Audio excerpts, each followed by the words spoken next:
morning. I'd like to try to keep us on schedule here. We have this 5-hour thing that I certainly don't want to. Chocolate chip would be great. I love them with nuts. Would everyone please mute themselves? Unfortunately, whatever he makes will be dandy. The Zoom technology. Okay, sounds good. 14. All right. Okay, great. Thanks. See you soon. Bye-bye.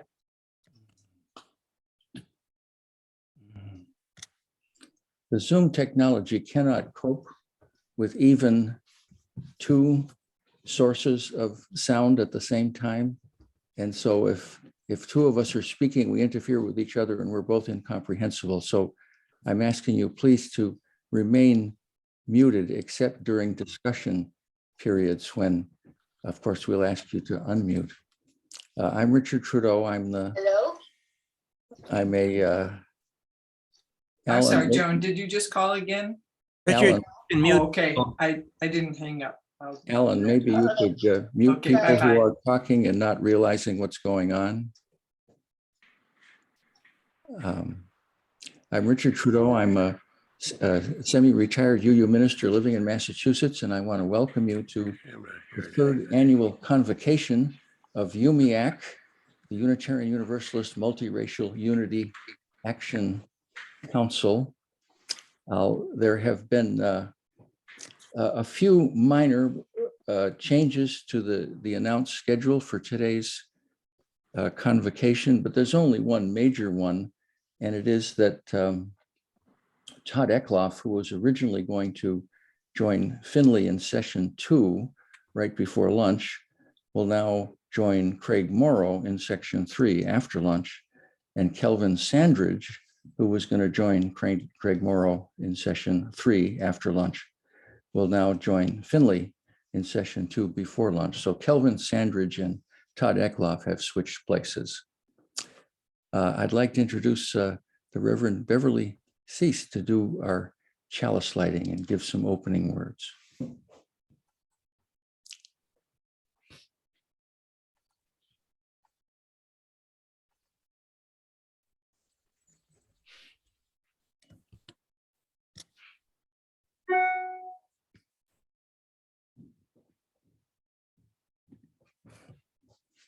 Beverly, where are you? You're muted. Beverly, you're muted. I'm reading from our UU hymnal, number 662. Strange, can you hear me? Yes. Strange and foolish walls. The years of all of us are short, our lives precarious. Our days and nights go hurrying on, and there is scarcely time to do the little that we might. Yet we find time for bitterness, for petty treason and evasion. What can we do to stretch our hearts enough to lose their littleness? Here we are, all of us, all upon this planet, bound together in a common destiny, living our lives between the briefness of the daylight and the dark. Kindred in this, each lighted by the same precarious flickering flame of life. How does it happen that we are not kindred in all things else? How strange and foolish are these walls of separation that divide us. And so that was written by A. Powell Davies. And I have to admit, I didn't know a lot about him, but when I went to, decided to look into some information about him, and I would like to share about his life and his ministry as one of the predecessors that I think we are still can be inspired by. He was a minister in the early 1900s, and it's amazing to me how future thinking he was, or how much he was willing to go against current thinking. So I'm just going to go through this information, and it might be a little longer than you're expecting, but I think it's amazing to hear some of the things that he said that we are saying right now. So he started out as a Methodist minister in England, but just felt too cramped by that, came to the United States, immigrated, so he was an immigrant. And he was a minister, a Methodist minister for a while, but then he changed over to being a Unitarian minister. So he was born in June of 1902.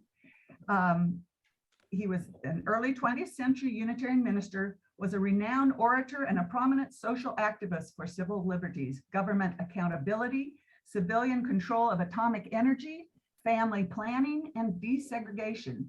As a denominational leader, he helped push for the formation of a more visionary and explicit statement of Unitarian faith that contributed to congregational extensions.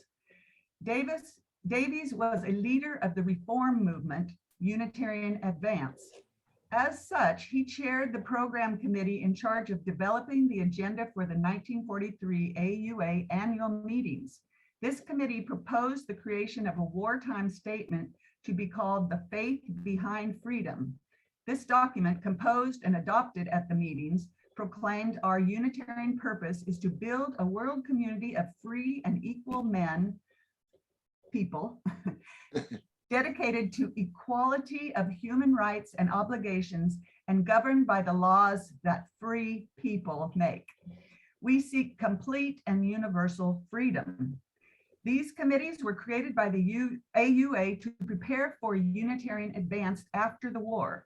Davies chaired Committee A, which sought to explicate the foundations of Unitarian faith.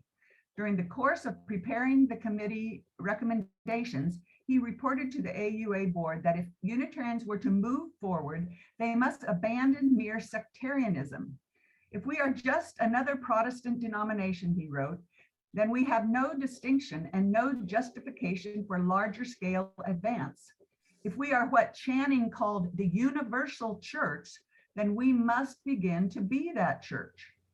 In 1944, Committee A proposed a statement of Unitarian working principles, which was adopted by the AUA board. This statement identified Unitarians as having faith in individual freedom of belief, discipleship to advancing truth, the democratic process in human relations, universal brotherhood undivided by nation, race, or creed, and allegiance to the cause of a united world community.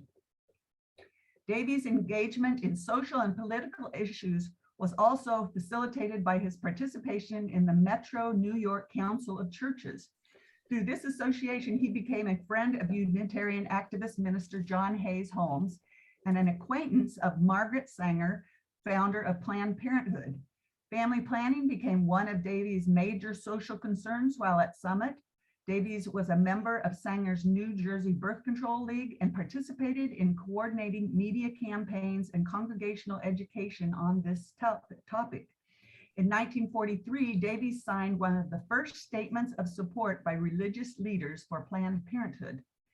After the death in 1943 of Ulysses Pierce, minister at All Souls Church Unitarian in Washington, D.C., Davies' denominational and social activism made him a logical successor. AUA president at the time, Frederick May Elliott, recommended Davies, who was his leadership rival, for the position, hoping to keep him busy at a distance from Boston. Davies accepted the call to serve All Souls and was installed in October 1944. Davies recognized the importance of the Washington pulpit, envisioning, as Lawrence Staples relates, a national Unitarian church, the pride of the denomination and fully representative of its history. Joining All Souls as the victory in Europe unfolded in April 1945, Davies was asked by Elliott to testify before Congress on the Dumbarton Oaks and Bretton Woods agreements on international economic cooperation after the war. Davies testified before the Senate Banking and Currency Committee relating Unitarian support for these important post-World War II international endeavors. Through such advocacy, he established himself as a public voice in Washington for the Unitarian movement. After the United States dropped atomic bombs on Hiroshima and Nagasaki in the summer of 1945, Davies deepened his engagement in public affairs. Realizing the danger of atomic weapons and the inevitability of nuclear proliferation, he became a major proponent of civilian control of nuclear technology. Davies served with a coalition of scientists and civic leaders on the executive committee of the National Committee on Atomic Information, and was subsequently elected to be chair of its Emergency Committee for Civilian Control of Atomic Energy. He was an important advocate for the adoption of the Atomic Energy Act of 1946, which created the Atomic Energy Commission as an independent civilian agency with ultimate authority over nuclear technology. Davies rallied public support against what he believed to be governmental abuses during the McCarthy era. Because of his many writings in support of American values and ideals, such as his book, American Destiny, he had solid anti-communist credentials. He claimed that communism would fail if it were allowed to compete within the American marketplace of ideas. It was unnecessary, he thought, to suspend or curtail basic American freedoms in order to counter communism. In 1953, at the AUA annual meeting in Boston, he reflected on his criticism of McCarthy-era tactics, noting that I have been against communism my whole life, he said, but I have also criticized the untruths and injustices of the investigating committees. I am what is called a controversial person, that is, one who does not keep quiet in the presence of evil. I think we can all take heart with that. In 1950, a member of the Board of Trustees of All Souls was unjustly accused of sexual indecency and in the process of arrest denied his basic rights. Davies spoke out against the abuse of police power and judicial authority. He witnessed in the case and helped exonerate an innocent man. About all such cases, Davies said, if I believed an injustice was being done, I would make whatever protest I believed I should, and all the courts in America would not stop me. In 1952, Ross Weston, the Unitarian minister in Arlington, Virginia, was judged to be in contempt for criticizing a controversial court decision from his pulpit. This contempt citation threatened to gag ministers from speaking out against court abuses. Davies contributed to the successful defense of both his colleague and vocational freedom. The right to criticize is necessary in the case of public servants of every sort, he claimed, only so we can ensure that evil is not entrenched and prevent intimidation and tyranny. Residing in Washington, Davies experienced firsthand the realities of life in a Southern segregated city. While African Americans had attended All Souls over the years, the first African Americans were welcomed as full members only in 1950. In 1953, Davies launched a successful citywide campaign to patronize only those restaurants that would serve all people regardless of race. He maintained, however, his membership in Washington's elite Cosmos Club, at that time an all-white gentlemen's club, because he hoped to change its policies from within. He pressured the Washington, D.C. Police Boys Club, housed at All Souls, to integrate. The club refused and broke off its relationship with the church in 1954. Undeterred and with support from the Unitarian Service Committee, Davies helped create the racially integrated Columbia Heights Youth Club later that year. His social activism made Davies immensely popular and influential. The local injustices he railed against were emblematic of larger society problems, and he inspired thousands to take action on the local and national levels. His influence and access extended to the highest levels of power in Washington and included congressional representatives, Supreme Court justices, and even the president. Davies was a dynamic and prophetic preacher, claimed by many to be one of the finest orators of his day.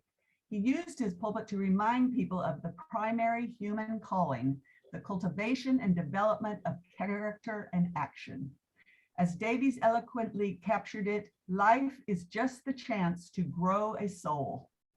With the skill of a poet, Davies probed and illuminated the human desire for connection and meaning.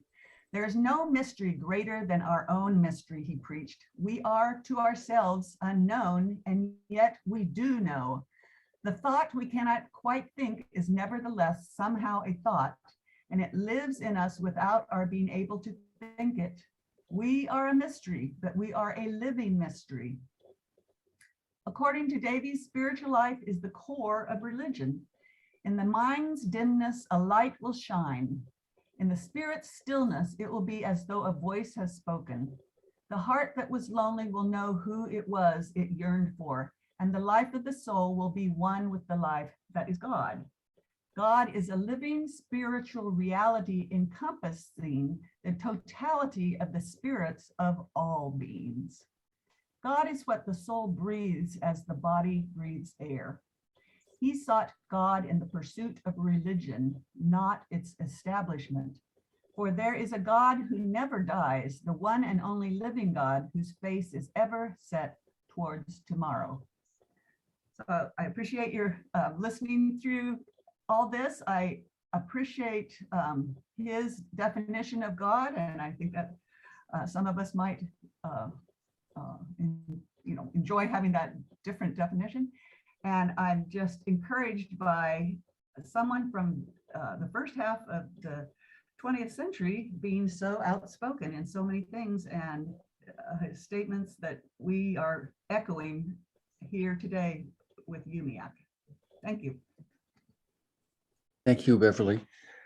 I'm going to give a little talk here, about 15 minutes, explaining why I'm here, how I got involved in all of this.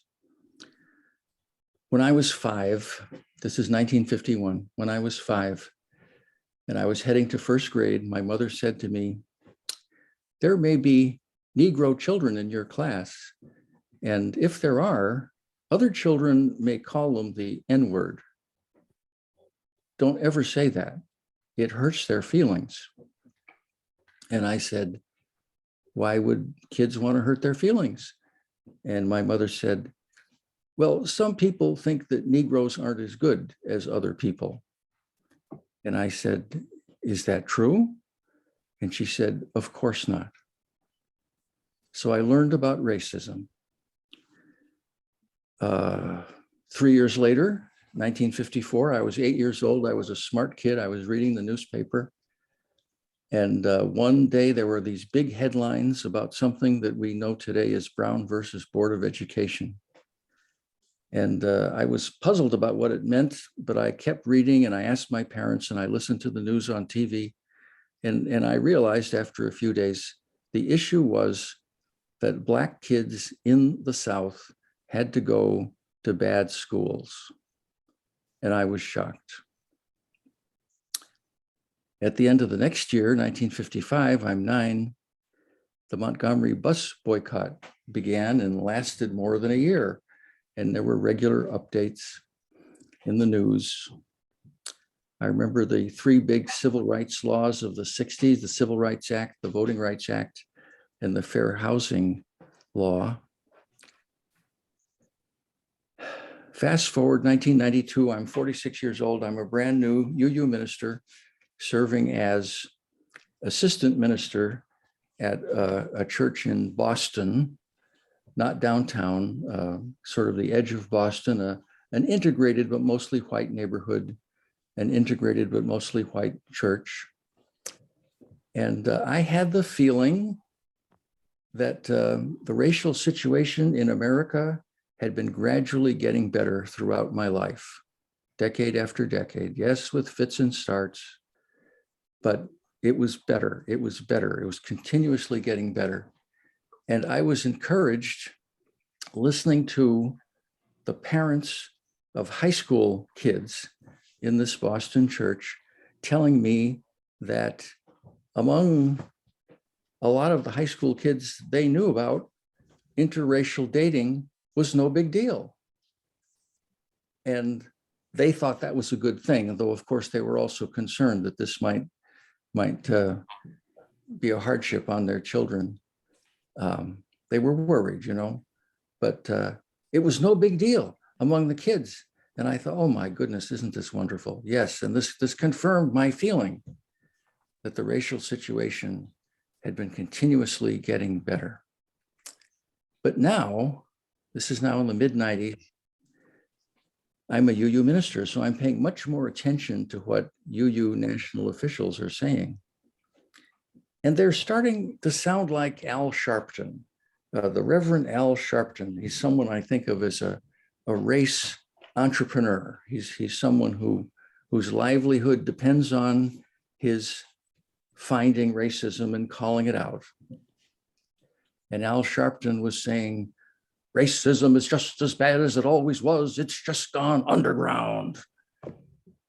And the UUA officials were talking like that racism was a big, big problem. And this was contradicting my experience.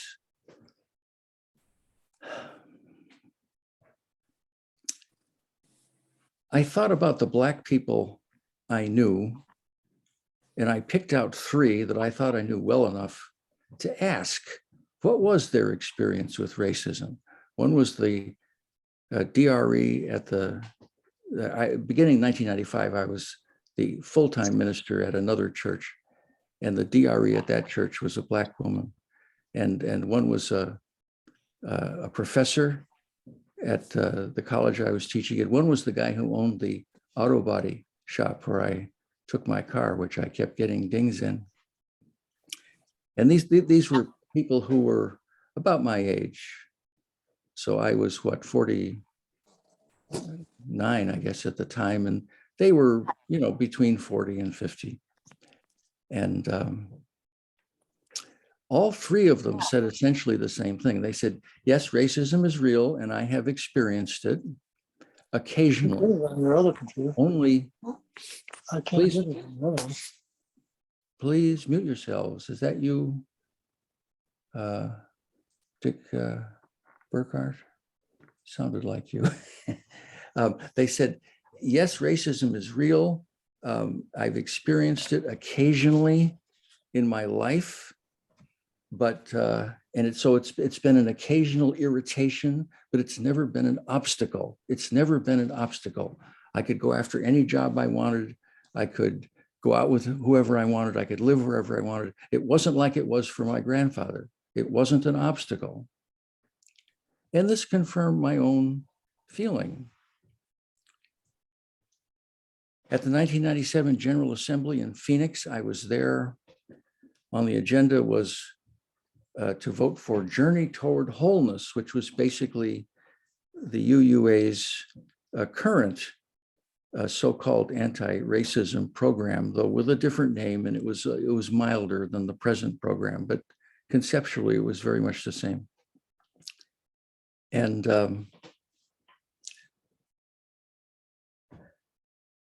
the proposal had language. White people were expected to confess our complicity in institutional racism. That was part of it. And complicity has a connotation of responsibility, and there was no way I was going to vote for that. And the morning of the vote, that morning, there was no discussion. Oh, I shouldn't put it that way. That morning, before the vote, there was about 2.5 hours, as I recall, of speakers put on by the UUA officials. And every speaker was urging us to vote in this Journey Toward Wholeness program. Everyone. The underlying message was, if you don't approve this particular approach to fighting racism, you are yourself a racist. This was perfectly clear, this message. It wasn't made explicit, but everybody understood this. And I remember one speaker, a Black woman, young woman, I think she was a seminarian, she went so far as to imply that a vote against Journey Toward Wholeness was a vote in favor of a return to slavery. I couldn't believe it. When the time finally came for the vote, after I believe 2.5 hours of this, speaker after speaker after speaker, I raised my right arm as high as I could with my yellow card in it, voting no. And Denny Davidoff, the moderator, announced triumphantly, passed unanimously. And some woman I didn't know, but who apparently had seen the moderator pull this kind of thing before, ran to a floor mic and screamed at the moderator and said, "Don't take people's votes away." Some people voted no, and the moderator claimed she hadn't seen the no votes. So we no votes were asked to stand, and I was on the aisle in a big hotel ballroom with 2,500 UUs, and I stood, and there wasn't a single person in front of me standing. And it was a terrifying experience. I was afraid to turn around. My wife turned around and said, yes, there were a few other people standing further back. And then the moderator announced triumphantly, passed overwhelmingly, which of course was true. And then the program went on, but even though the program was continuing, it wasn't a break or anything. A white man that I didn't know came up to me. I was on the aisle. He came up to me and he said, I want you to know that lots of us have doubts about this, but we didn't want to be called or considered racist. And then a couple of minutes later, a black man whom I didn't know came up to me and asked why I had voted no. And I said, well, I approve of the goal, but not the means, not the means. And I didn't say this to him, but when I left Catholicism at the age of 16 or so, I swore to myself I'd never again stand for something I didn't believe in. Anyway, so now it is 25 years later.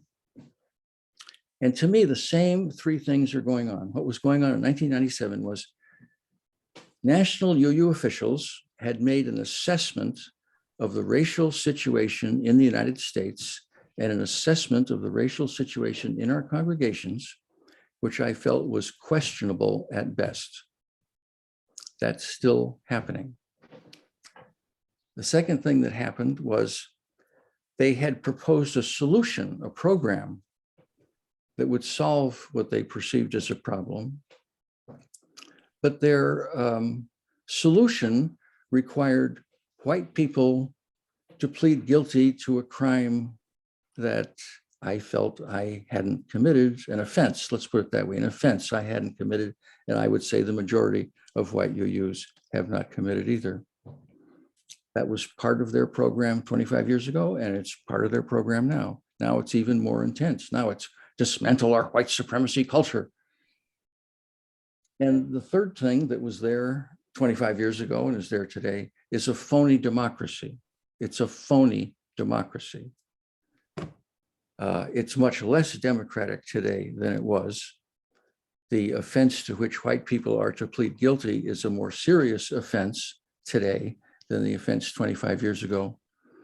There is a slight change, I would say, with regard to the UU officials' assessment of the racial situation. I think today the racial situation in America and in our congregations is worse than it was 25 years ago. But I would say that's in large part due to the supposedly anti-racist, but actually quite racist ideology that has infected the minds of the national UU officials and the minds of the leaders of many liberal institutions throughout the country.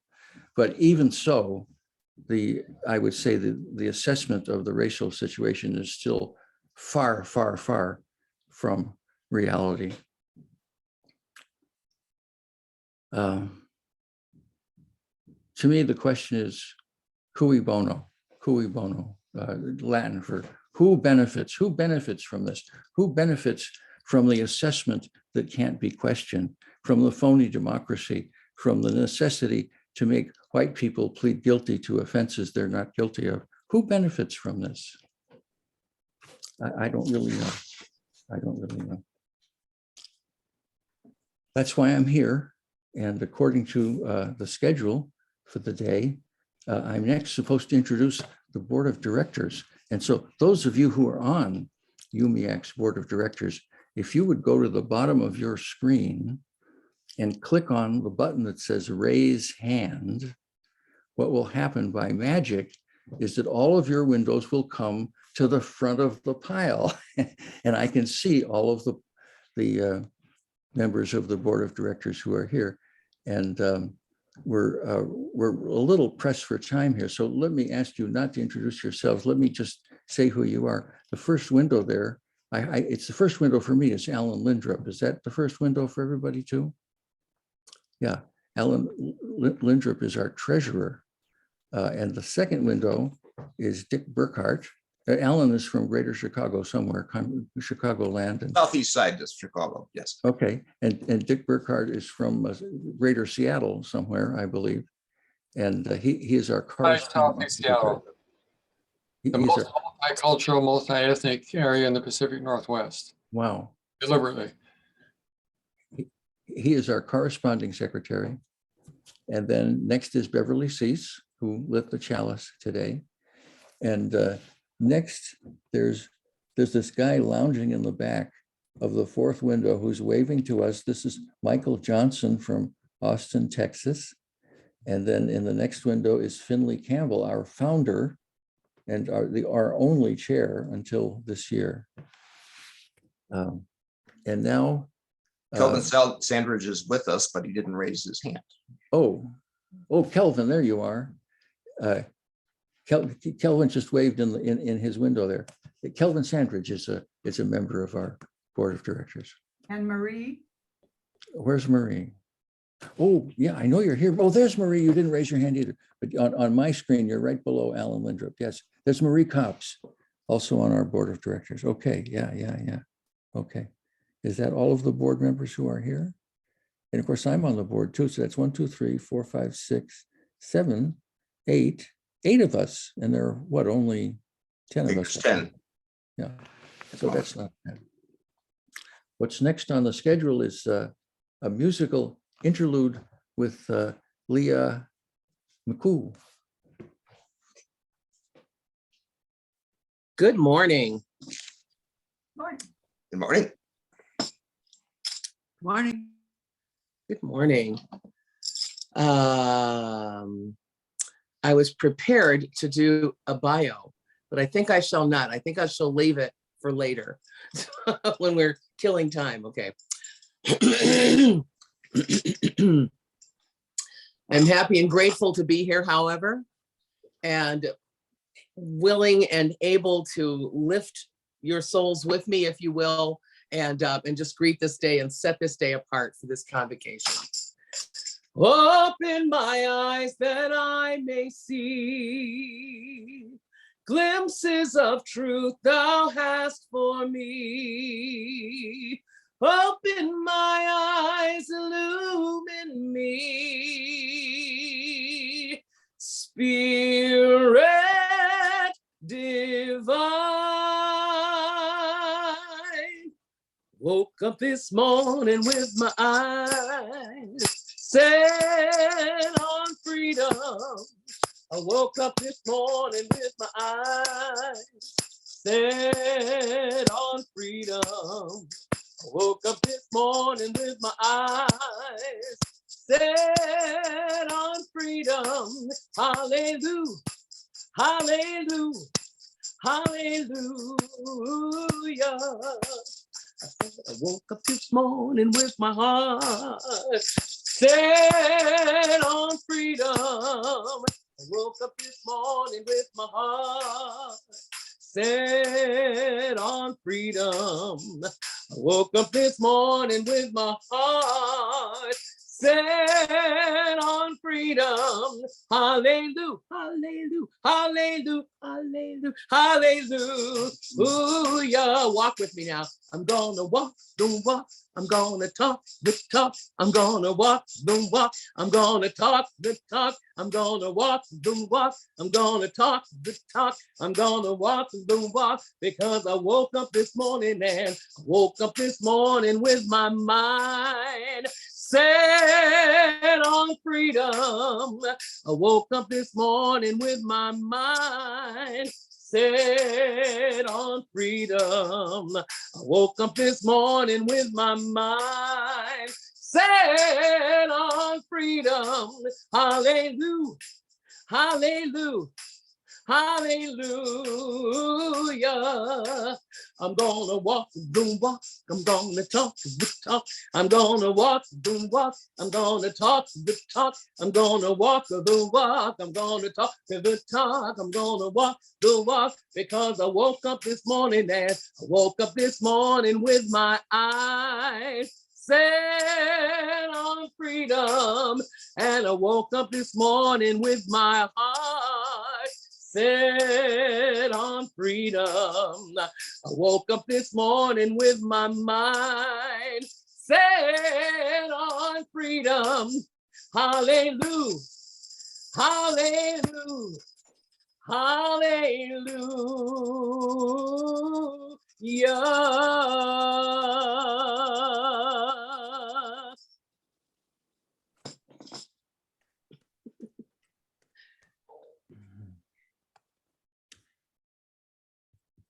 I'm going to stop the recording. That'll be the end of the opening session. And in a couple of minutes, I'll start it again because at 10:45, this is all Central Time, 10:45, we're supposed to be starting the session with Jack Reich.